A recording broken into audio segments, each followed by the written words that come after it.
until losers qualification. It is a race to 8. But on the winner's side, it is a race to 9. Well, that's not the normal handshake, is it?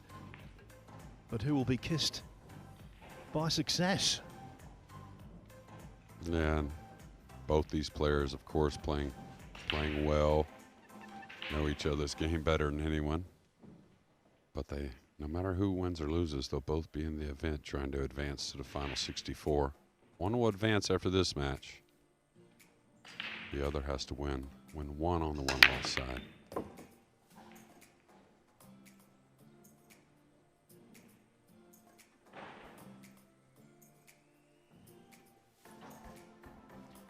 I'm trying to think of sporting parallels here.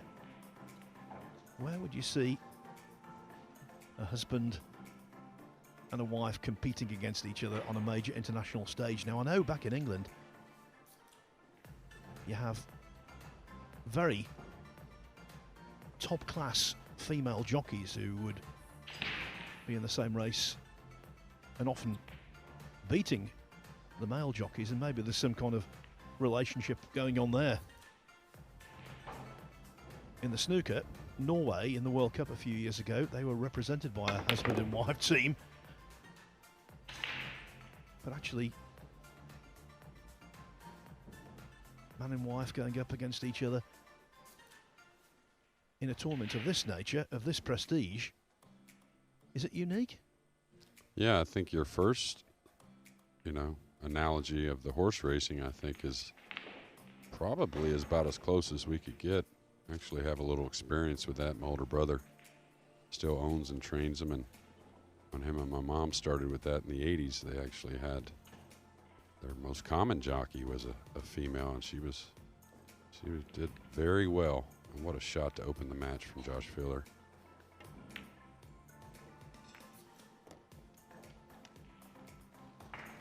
It's one thing to pick out a shot, but to know you're going to hit the ball so well, it's got to really feel special.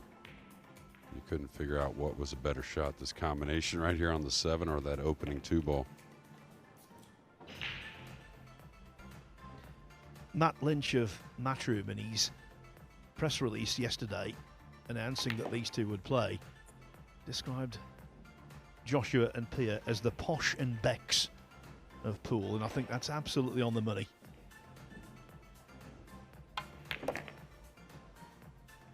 Not quite so well known, or indeed rich, but nevertheless I think the analogy does work.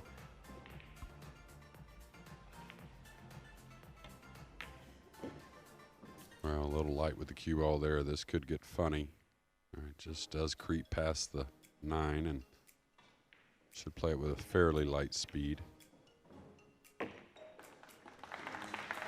The one thing you can guarantee here, there will be no slack pull from Joshua Filler. He fully respects his wife's capabilities.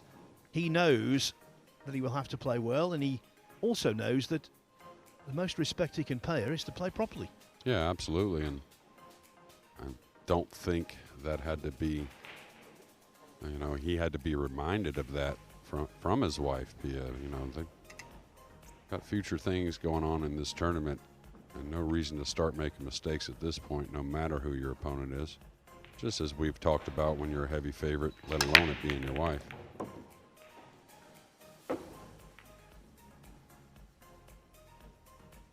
Well, the break looks pretty efficient there. Just a matter of whether he can get through for the 2 ball. Yeah, and I don't know if you noticed right there him checking to see if he could get through to the 2, if the 2 passed the 5.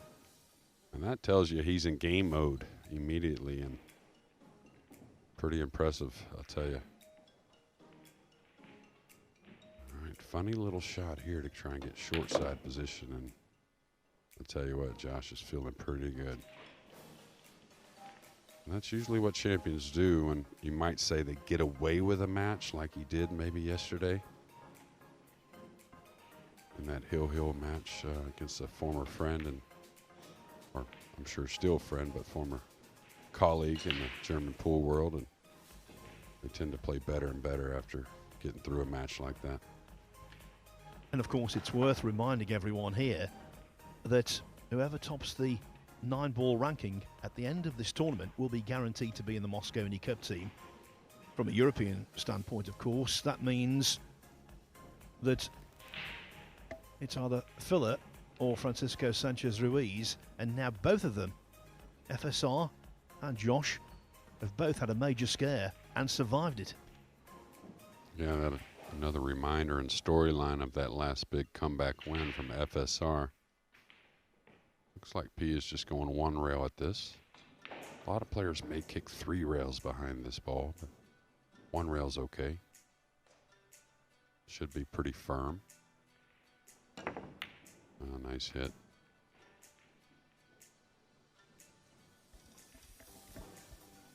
In snooker, we've had a couple of instances where father and son have played each other on the professional tour. Most recently, Oliver and Peter Lines. Back in the day, a really good friend of mine, former world number 3, Neil Folds, had to play his father, Jeff. And of course, in pool, you get the Oscar Dominguez Jr. and Sr., don't you? And I believe when that's the case, the father just steps aside. Well, I don't know about that. Ernesto is definitely a competitor, and that's where Oscar got his competitive nature from. And Lou Butera with Sal Butera, another, of course, Hall of Famer. Lou Butera and his son, another great player from California. And like you had mentioned years ago, there were 2 brothers, I think you said, that were the top 2 players in snooker. Well, yes, that's the extraordinary Joe and Fred Davis brothers. Can't remember their names, and I should. I think there were 2 brothers some 20 years ago maybe that dominated doubles in tennis for some time. But normally when family are involved in sports, they're usually on the same side, but not in this match. Yes, Joe and Fred Davis. When the World Championship began in 1927, Joe won it, and he remained undefeated in the World Championship until his retirement from that tournament in 1946. And then Fred basically took over as the dominant force, and he won the world title 8 times. Wow.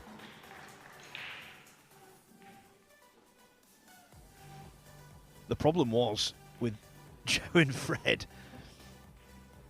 Joe obviously wanted to retain that unbeaten title in the World Championship. Who wouldn't? And in the 46 Championship, which was very well attended, and it really put snooker even higher on the sporting consciousness, Fred came very close to beating Joe. And I don't think Joe was too pleased about that kind of result. So what did he do? He retired from the World Championship but continued to play in other tournaments to keep that undefeated tag. In his case, the O didn't go. Right.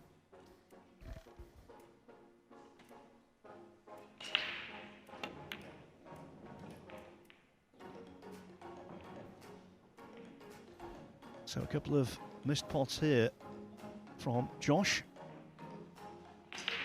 Pierre has got the chance to equalise. Man, I almost see a little bit, Pia's pace around the table usually a bit slower than Josh's, and I wonder if maybe playing Josh, she may get playing a little faster than normal. She sure has come a long ways with her pool game in the last couple of years, and not sure what her ranking is, but I gotta believe it's in the top 10, I would think. I know definitely in Europe. Oh, undoubtedly. She's an 11-time German champion, and earlier this year, she won the European 8-ball championship for women.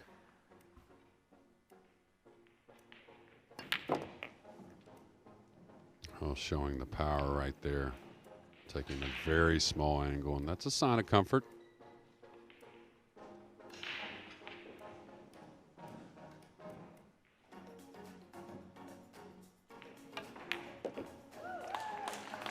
Smile on the face of Joshua Filler. But I tell you what, knowing him, he'll be thinking, that's enough of that.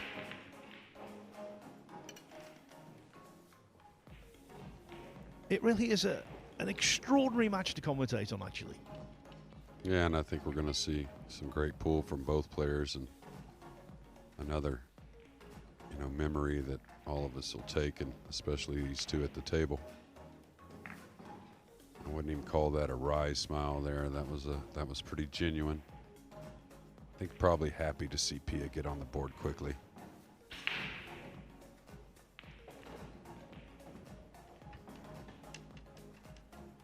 On the one-loss side, I can tell you Chris Melling, his latest match, he's 2-1 up on Daniel Bakasioglu from Sweden. Skylar Woodward and Matt Edwards, they've shared the first 4 racks, 2 each there.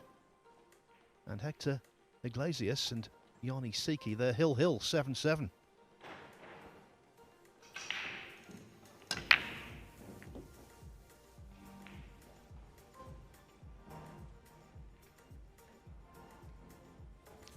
Pia making a ball on the break.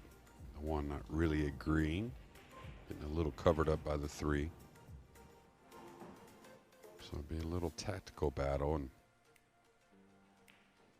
Pia, pretty sharp player overall. And like most, probably wants to get the best of Josh on the tactical side of things, because it's awfully hard to get the best of Josh any other manner.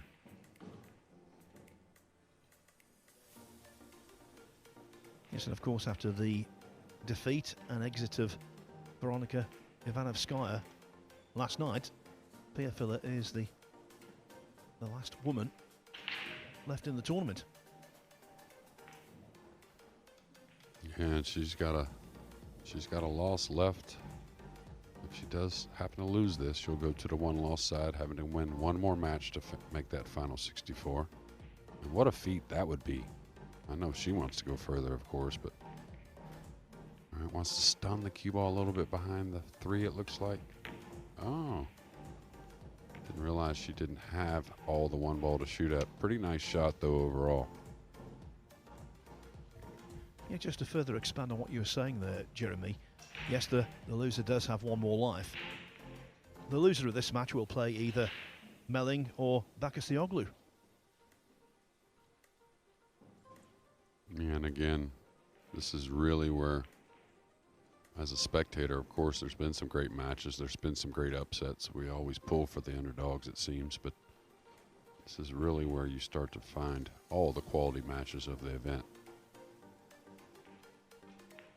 Is he going for the 9? And I think Josh would have shot at that playing anyone, really. It looked like a little bit of a loose play, but the safety was awfully tough. And if you're ever going to shoot at a bank combination, or combination bank, excuse me, this one was laying pretty nice. And didn't miss by much.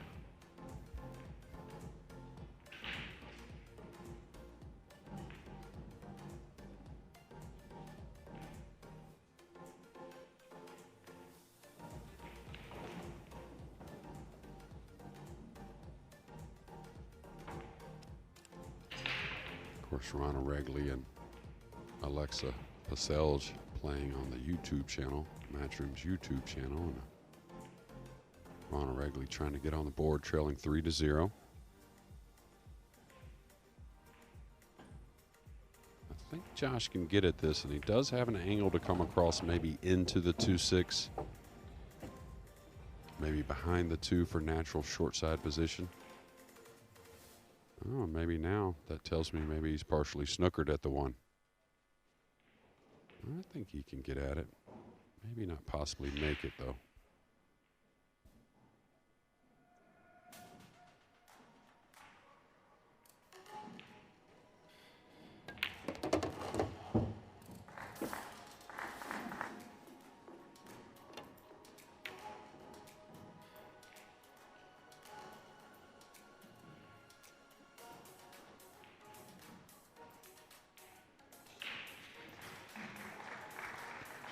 The 2 and the 6, where they sit very close to each other, didn't place a great amount of jeopardy on that shot. By the way, Ronald Wrigley did win that 4th rack over on table 2, so Alexa Paselj's lead has been reduced to 3-1. And you can see that many of the fans have come over into the seating part of the arena to watch this match. Yeah, when Torsten Homan got through half an hour or so ago, there was a big crowd on that side of the grandstand watching him, and a big cheer went up when he just about got over the line. Yeah, heel match, and it's good for Thorsten to get through that, his first match. He's still got to win a couple more, I believe, to qualify. But good to get started and get through a tough one. Pia caught a double kiss there. It's just something I liked her shot selection. I just don't think you could avoid the double kiss the way it laid. Pia with of course, Josh won the gold medal at the World Games, and Pia had a nice showing as well. Played awfully well. Kelly Fisher just seems to be unbeatable on the ladies' side in 2022.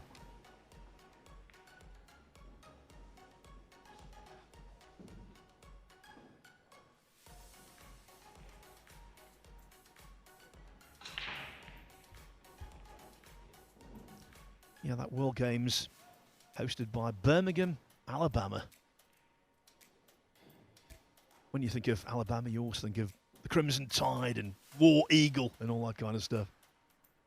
Well, there were plenty of discussions. I've always, even though I was a big Bear Bryant fan growing up, but I was always a guy, unless it was my team, I was an underdog kind of guy. So I always grew up a little bit more of an Auburn fan, and I expressed that a few times. Some didn't take it so nicely over in Birmingham, but found a few Auburn fans over there, but definitely heavy on the maroon.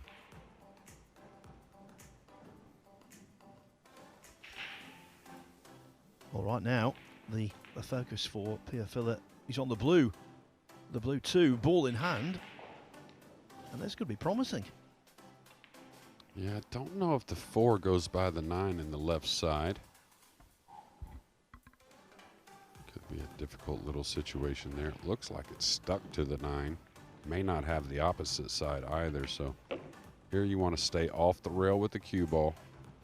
Anytime you're really trying to manipulate to get short side position or break balls out, staying off the rail is kind of important. Now, she may be able to play a kiss shot on the 9 coming off the pink 4 and colliding, kissing the 9 in the side.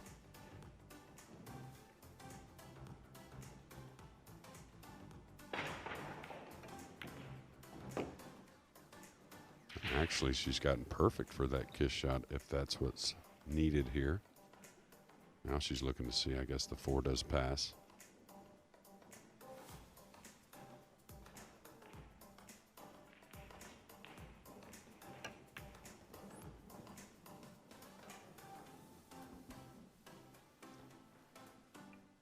Pia Filler does not seem phased in any way by the unique circumstance, by being centre stage, by being in front of the cameras. Acquitting herself really well so far. Yeah, a little bit of a mistake there. No reason to get this thin on the 6 with the 7-9 so handy over the sides. And I think if you look at it mentally, you got to believe that if anyone's a little, out of sorts behind playing their partner, you would think it would affect Josh a little more than Pia, in my opinion anyways.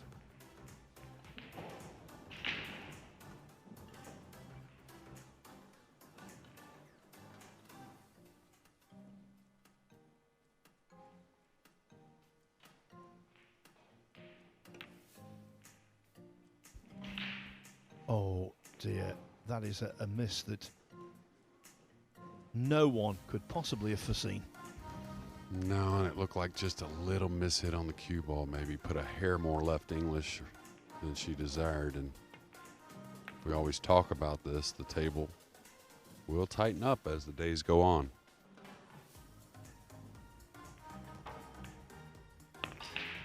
And you do not want to hand Josh Filler an invitation to go on one of his patented streaks of brilliance. Maybe that invitation was handed out right there. Filler J leads Filler P 2-1. Just one more match to be completed on the losers round 2 section. David Borkowski finds himself 7-6 up on Jorge Welsh. When that match is over, that will be the second round in the losers in the books. Well, Josh would know off. Well, maybe a cross-side bank does play, but I don't think you're going to see Josh vary from how he plays too much. And I say that for 2 different reasons, or 2 reasons you may think he may vary, that being, of course, his wife he's playing, and, of course, a considerable favorite as well. And Josh, of course, an aggressive player, but I don't think you'll see him go for many loose shots that he wouldn't normally play. He's a confident player. That's why he's arguably the best in the world at the moment, as he kind of takes the game over a little bit more. Where, you know, the upper echelon players are going to consider that bank. Most are going to pull the trigger on it, but he just does seems to hit the ball just a little better than most. Very big shot here, kind of going back and forth. Oh, he went 3 rails inside English. Shot you must have in your arsenal.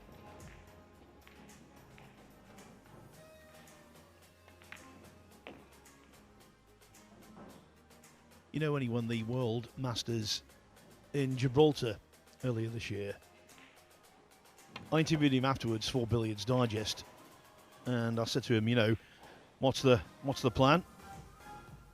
Will you celebrate? He went, not really. He said, I'm happy for about half an hour after I've won a tournament, and then all I do is start thinking about the next one. And that is so alike the snooker player Stephen Hendry. He always used to say, I get more pleasure in avoiding feeling bad about defeat than I do about actually being over the moon about winning. And I think Filler is exactly in that category as well. He's got an insatiable appetite for success, and no matter how many tournaments he wins, and he's still a very young man, he will want to win more and more and more. He'll be never satisfied. Yeah, and winning comes along with just playing better as well.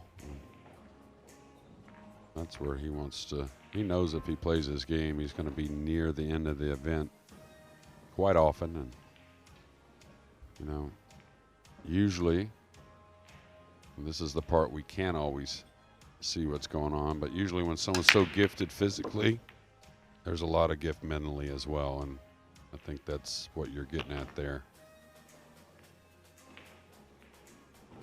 That works. 15 starts he's made in 2022. He's not placed outside of the top 9. Well, that's saying something, not only with how many great players we have today, but how fickle our game can be. And I think with the new break rule, you know, I used to say that, of course, execution will overcome a little bit of a bad decision, or knowledge at times even, but I think that's going to change a little bit now with our break rule. We have so many young players that shoot straight, very good with the jump cue, but still are lacking some of the experience and knowledge of the top players, and I think that's going to show up a bit more. But it's also going to make them gain knowledge quicker, which I think in the end the players are going to appreciate it. Little kill shot here.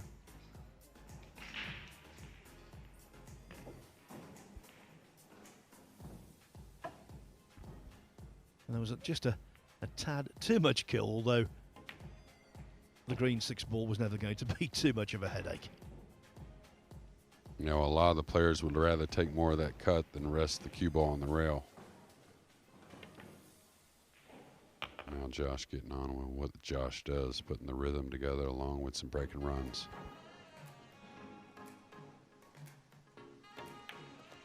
Yes, when Pia Filler missed that quite simple 7 ball on the verge of leading 2-1, you wondered whether that would be the catalyst for her husband to start to dominate.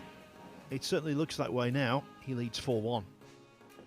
Over on table 2, the action you can see on the Matchroom Pool YouTube channel. Alexa Pacholch was 3-0 up on Ronald Regley. It's now 3-2. Other matches on the winners' qualification side. Babken Melkonyan from Romania is 4-3 up on Senarup Azar. And Roman Hebler 5-0 up on Abdullah Al Yusuf. I'll give you some more at the end of this rack.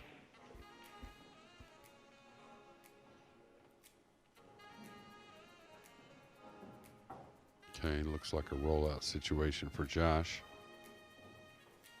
Cue ball just running on top of the 3.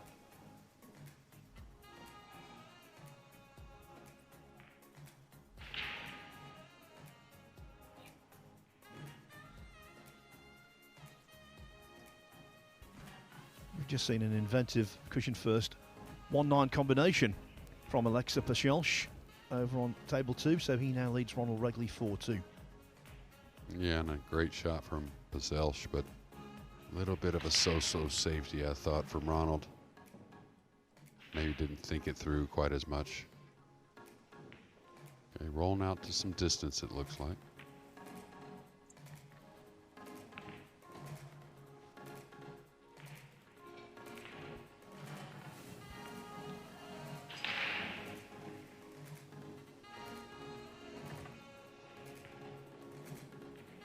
Don't see Pia passing this.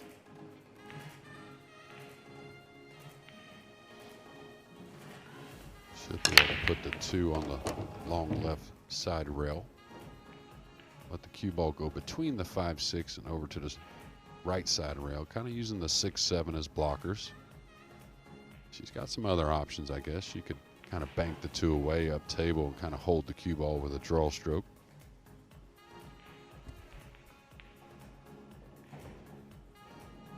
I'm going to give you some good news, Jeremy. Skylar Woodward, 5-2 up on Matt Edwards in that loser round 3 match.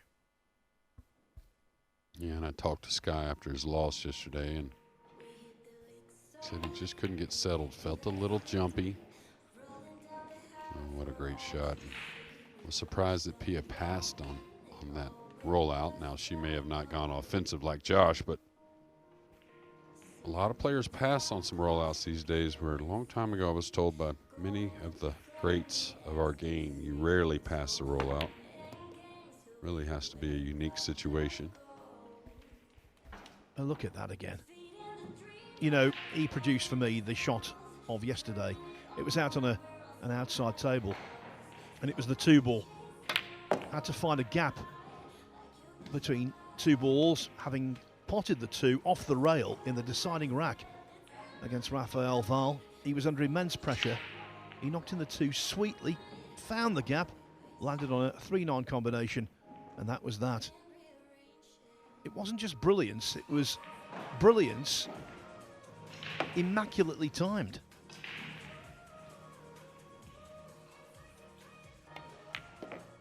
Well, just like, you know, any sport, you have to close the door on the best.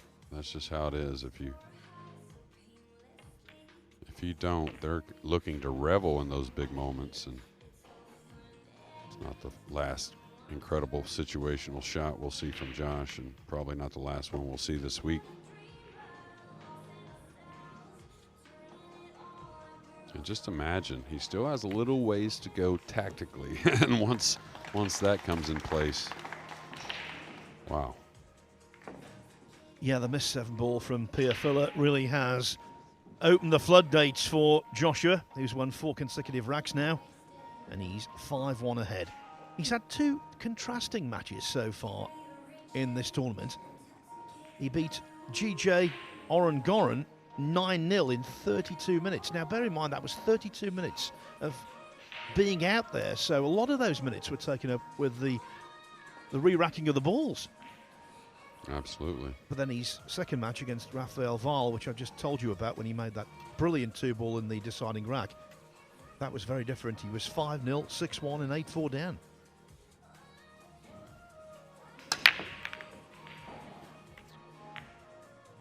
Yeah, didn't get the connection there. We'll see Pia back at the table. Don't know if she has a kiss shot on the 2, but she does have a cross-side bank that may offer some backdoor safeties even if she misses. I think she should definitely play some type of bank here. Try and get offensive a little bit. Especially early in the rack. I mean, you don't realize with all the congestion, playing safe on the 1 ball, of course you have to do it because we can't determine shots after the break, but sometimes you need to really look at the offensive side of things, because I like her going for that, because players kick out of situations so well, and with 8 or 9 balls on the table, they're going to get a lot of safeties behind it.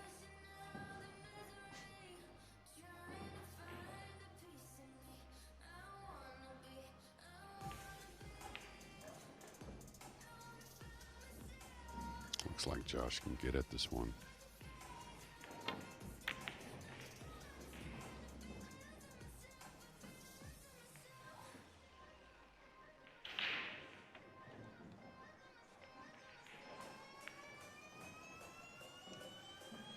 I'll tell you, as far as table 2 and Ronald Regley and the Swiss players in general, but very impressed. Not a country that is talked about that much as one of the dominant countries in Europe, but I'll tell you, they're coming along.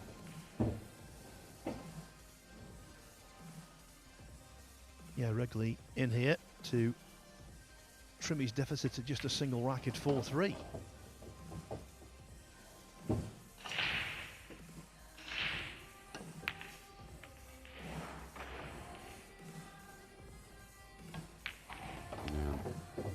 As Phil and Michael has mentioned, tomorrow is the final 64 in the single elimination. We'll play 2 rounds of that to get down to the final 16 for the weekend.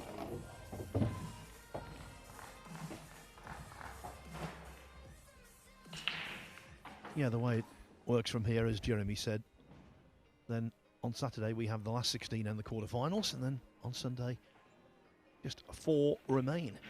2 semi-finals and a final for you. Looks like he's trying to kick 2 rails behind the 1, trying to send the cue ball at the pink 4, possibly pocketing the 7 that's hanging. I think that's the way he's trying to kick at this. Safety as well. He may have pocketed this 1. We'll see our first jump, I would think, from Pia. May have a rail first between the 8 and the 5 with the cue ball. It's something, if you are watching the YouTube channel, you see Ronald Regley as one of the few players, if the only player I've seen, breaking head on with our new break rule. No cut break at all.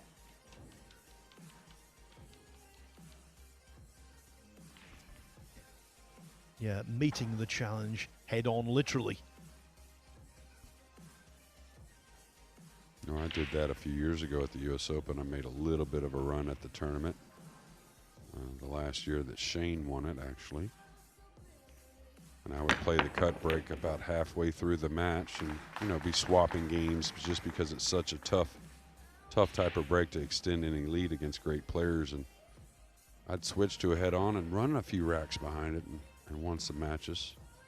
Don't think it's a terrible thing to switch during the matches. Applause there for Pia Filler completing that jump shot and knocking in the 1, but the 5 is obstructing the 2. She's done herself no favours, really. Yeah, sorry, Phil. Not a terribly tough kick to get safe, though.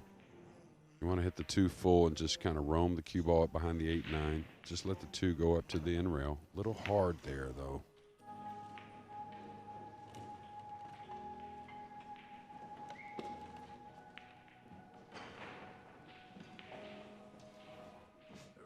No pocket for the 2. I don't think it banks cross side, so I think Josh probably tries to squeeze the cue ball maybe underneath the pink, letting the 2 come out to the middle of the table.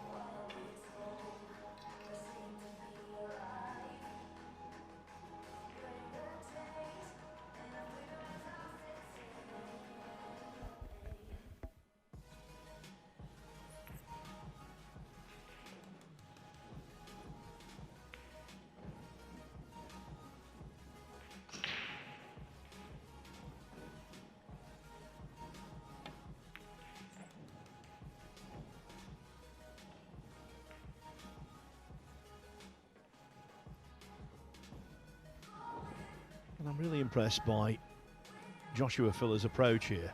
It's absolutely perfect. He's treating the game, he's treating his opponent with the utmost respect, and that's really good to see.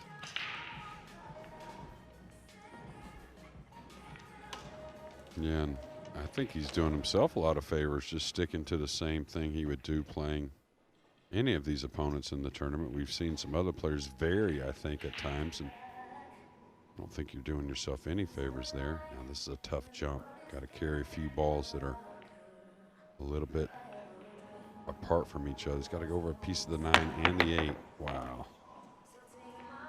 She did pocket it, but the cue ball just got a little hot and off the table.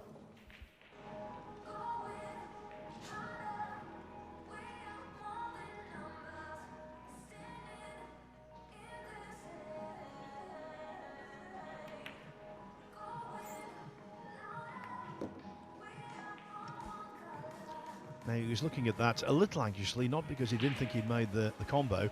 He didn't want the 3 in, clearly. It stayed out, and now he's banging.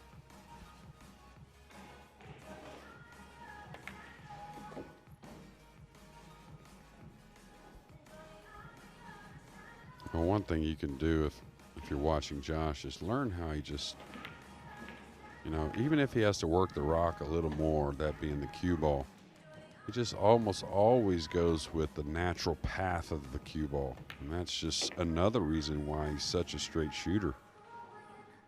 When you're going against the grain, that's when you start to miss balls.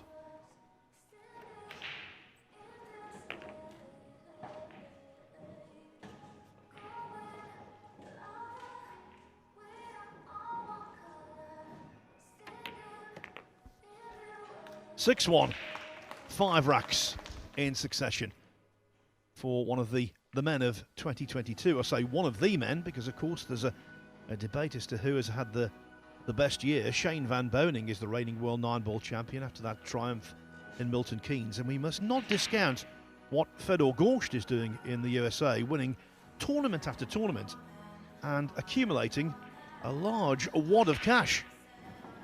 Yeah, we were just talking about that prior to coming over for this match. And, you know, of course he wants to be in these big events, and right now just isn't the timing, but he's doing what champions do. He's grinding it out. He's still playing a lot of great players over in the U.S., making some dollars. And I think there's a lot of Americans over there that should be paying attention to how much effort is put into his career, even if he can't be in necessarily the biggest tournaments in the world at the moment.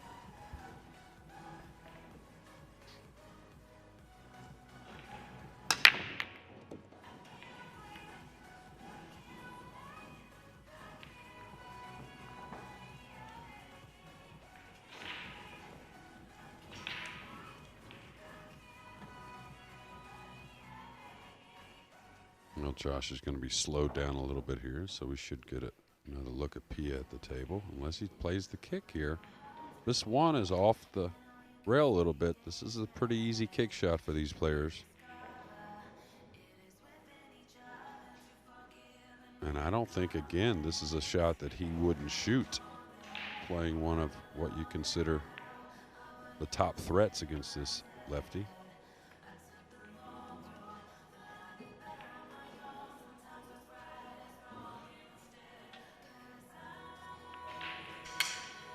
Now then, Pia Filler has to banish the negative memory of the missed 7-ball in rack 3 and try to forge some kind of recovery. Yeah, nice shot on the 1, pulling the cue ball under the 2. Got a little straight here, though. So she's going to have to work the cue ball a little bit. Either draw stroke, elevating the cue, maybe a little top inside, wrapping the cue ball out of the corner. So it looks like the draw stroke. She may have to cheat the pocket a little bit here also to avoid the purple 5. I was a little worried about that.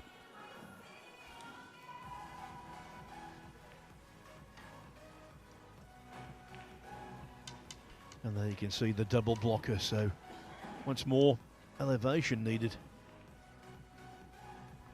Well, Well, she had a foul on one of her jumps, but she's 2 for 2 pocketing the ball. Don't expect any problem getting the cue ball down quickly. Watch out if she overcuts it, maybe a little 9-ball action.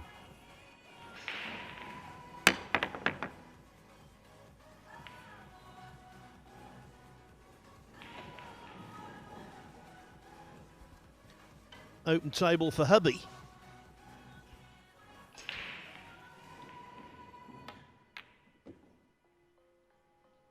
You brought up a name, Fedor Gorst. I always talk about him a lot in the coaching aspect of things, as far as, you know, how his reps pay off. And I think sometimes we forget to talk about Josh. It is obvious the reps he puts in, the confidence he displays, and that comes from so much training. And it's nice to see it pay off for these players that really put in the time. And obvious, the talent is probably like no other in the game.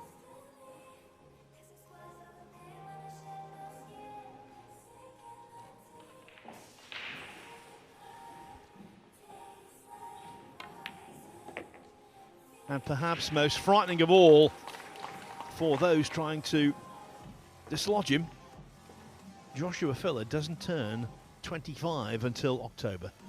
He's still very much building up to the prime of his career. Yeah, and I think some things are going to continue to make him improve. Of course, the direction that the pool scene is going in, the great players that are going to push him, and of course his desire is probably the biggest factor.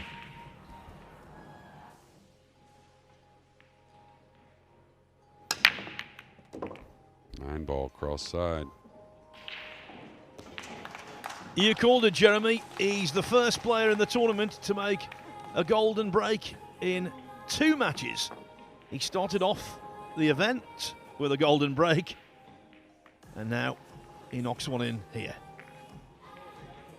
Well, not to cause any drama, I'd like to see Pia when Josh was smiling and see how much she was maybe smiling in comparison to him.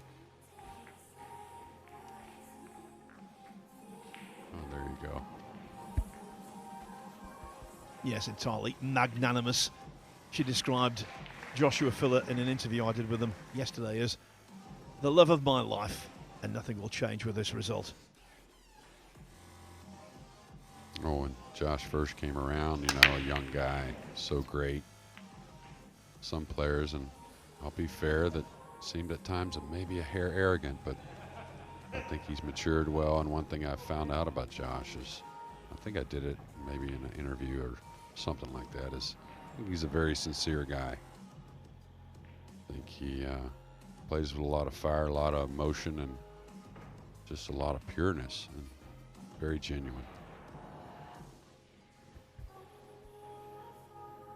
That was Pia's reaction. It's all team Filler.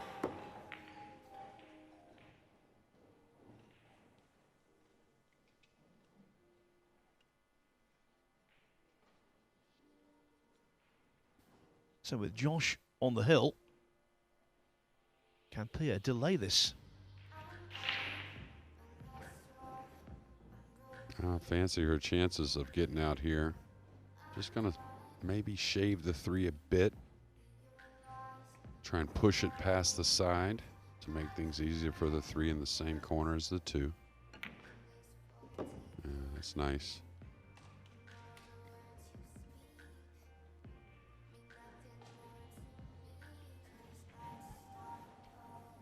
Alexa Bachelsch forging on against Ronald Regley on table 2. It's 7-3 now. And he's breaking off, as you can see, or certainly here, in rack 11. You'll hear that in a moment from the other side of the arena.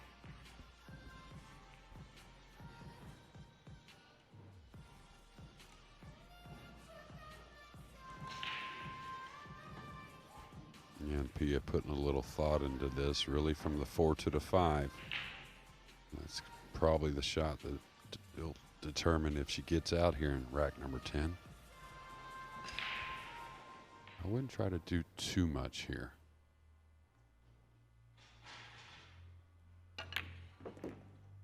Oh, cheated the pocket nicely, and that made things a lot easier coming across the table. Smart shot.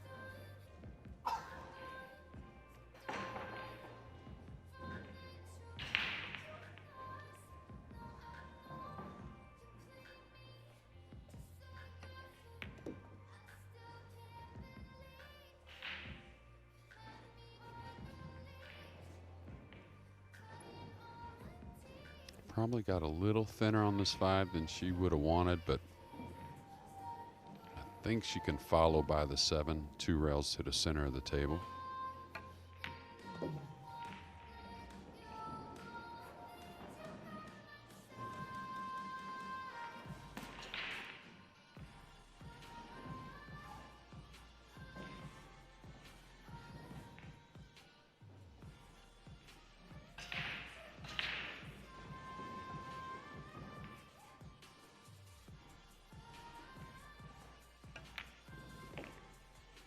And I think if she gets out here, we'll hear a nice cheer, and we should actually, from the fans.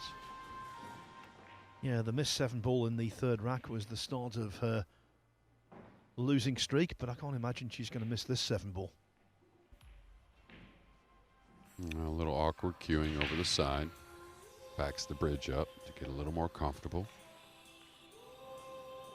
Very right-eye dominant player, as you can see.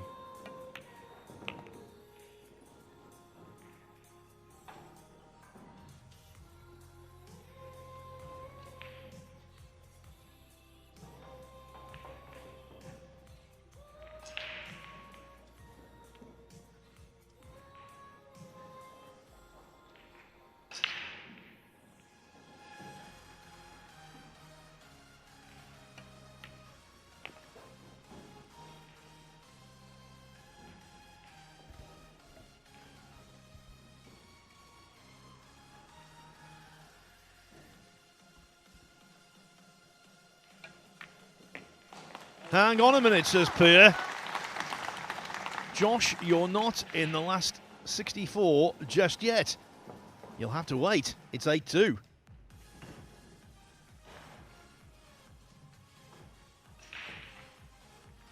Other scores around this arena. Roman Hebler, 6-1 up against Abdullah Al-Yusuf. These are all in the winners' qualification, by the way. Mats Schnetner from Norway. He's 2-0 up on John Morra. Alex Kazakis and Tyler Style locked together at 3-3. Loho Sum, 6-5 up on Konrad Yajushin. Niels Fine and Jose Alberto Delgado, 4-4. Dennis Grabber, 5-0 up on the young German Moritz Neuhausen. And Albin Auschen, 4-3 up on Mikhail Gavankiak. And I'll tell you, Loho Sum, I'm just always impressed with that young man. Really seems like a very pleasant person, but also just becoming kind of a killer on the table, and just seems to keep getting results. Quickly, some interesting scores on the losers round 3 slate. Aloysius Schaap, 6-1 up on Riku Rompainen. Elliot Sanderson, 4-2 down to Johanna Schmidt. Chris Melling, 5-3 up on Daniel Bakir Zioglu. And I can tell you, Skylar Woodward is through. He's defeated Matt Edwards 8-2.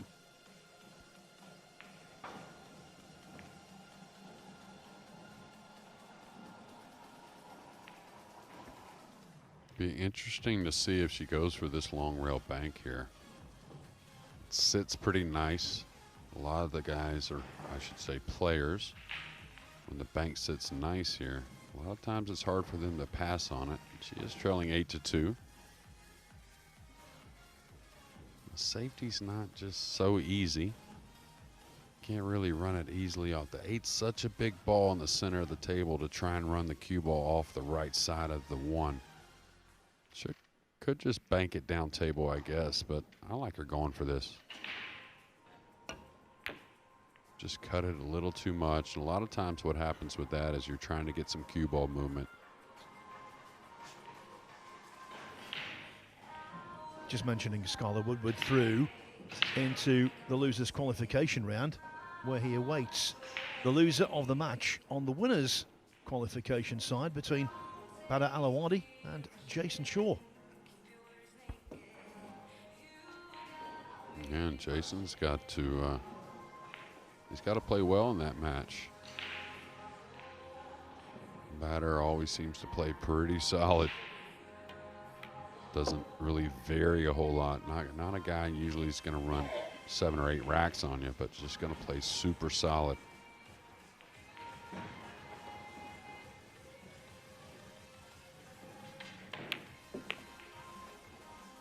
Hair of a let up there on the downswing. Not something you see from Josh too often. I think he cuts this all the way down here in a moment. Side pocket, the speed, it doesn't agree to me. Looks like you'll get behind the 8, where if you play it in the corner, you definitely have choices with your speed control.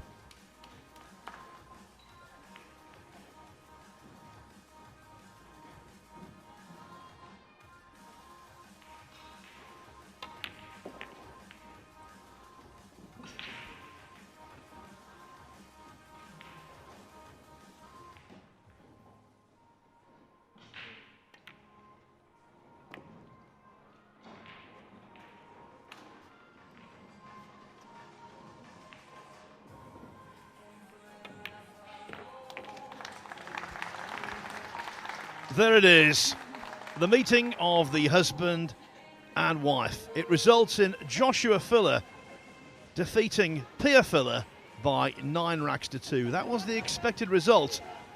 And I think the turning point undoubtedly was the 3rd rack when Pia had the chance to go 2-1 up and missed the 7 ball.